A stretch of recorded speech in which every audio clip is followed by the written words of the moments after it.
अर्थसंकल्पावर मंत्री छगन भुजबळ यांनी प्रतिक्रिया दिलेली आहे। संपूर्ण अर्थसंकल्प सर्व घटकांना स्पर्श करणार आहे।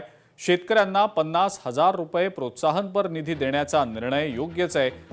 इतकंच नाही तर रुग्णालयांची संख्या देखील वाढवली जाणार आहे आणि त्यामुळे हा अर्थसंकल्प चांगला आहे असं छगन भुजबळ म्हणतायत। मात्र विरोधक अर्थसंकल्प चांगला आहे असं कधीच म्हणणार नाहीत असं म्हणत भुजबळांनी विरोधकांना टोला देखील लगावलाय। आणि संपूर्णचा अर्थसंकल्प जो आहे हा सर्व विषयांना स्पर्श करणारा आहे। शेतकऱ्यांच्या बाबतीत निश्चितपणे आणि त्यामध्ये त्यांनी देवी अहिल्याबाई होळकर यांच्या नावाने जे कर्जमाफी जाहीर केलेली आहे, 2 लाख रुपयेपर्यंत ज्यांचे कर्ज आहे त्यांना ते माफ करणार। कुठलाही विरोधक कधीही कुठलाही अर्थसंकल्प हा अतिशय चांगला आहे असं सांगितल्याचं मला उदाहरण द्या। काही ना काहीतरी ते आपल्याला सांगत राहते। तुमचंही राज्य होतं, मग काय नाही केलं तुम्ही?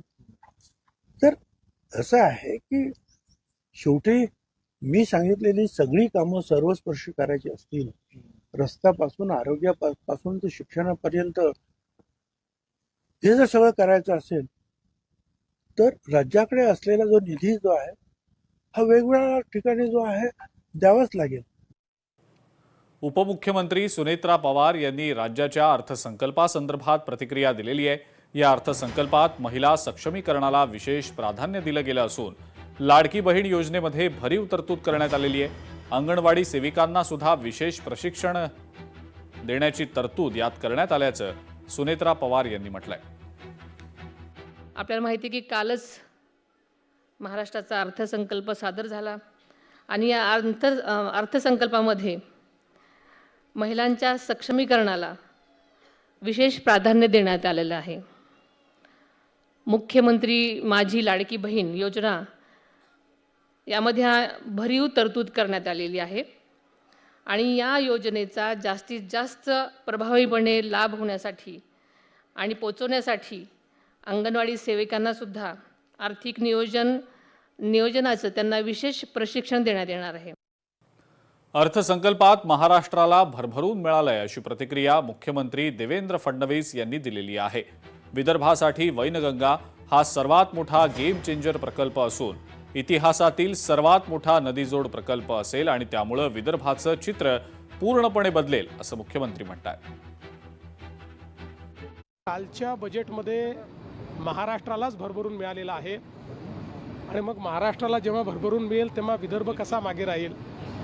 त्यामुळे विदर्भाला आणि महाराष्ट्राला आणि मला असं वाटतं की अनेक गोष्टी असतील पण विदर्भाकरता सगळ्यात मोठा गेम चेंजरचा प्रकल्प हा वैनगंगा नळगंगा इरिगेशन प्रोजेक्ट, जो आतापर्यंतच्या आपल्या इतिहासातला सगळ्यात मोठा नदीजोड प्रकल्प आहे, त्याला आपण प्रशासकीय मान्यता देऊन काल बजेटमध्ये त्याची घोषणा केलेली आहे। माझी माध्यमांना विनंती आहे की नागरिकांमध्ये विनाकारण भीतीचं वातावरण तयार करू नये। जे काही परिस्थिती आहे ती केंद्र सरकार हाताळते, ती केंद्र सरकार सांगते आहे।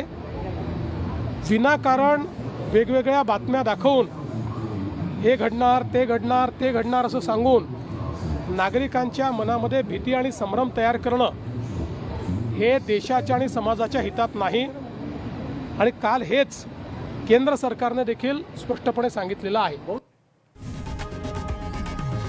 लोकशाही मराठी ऐका, पहा, जागरूक रहा।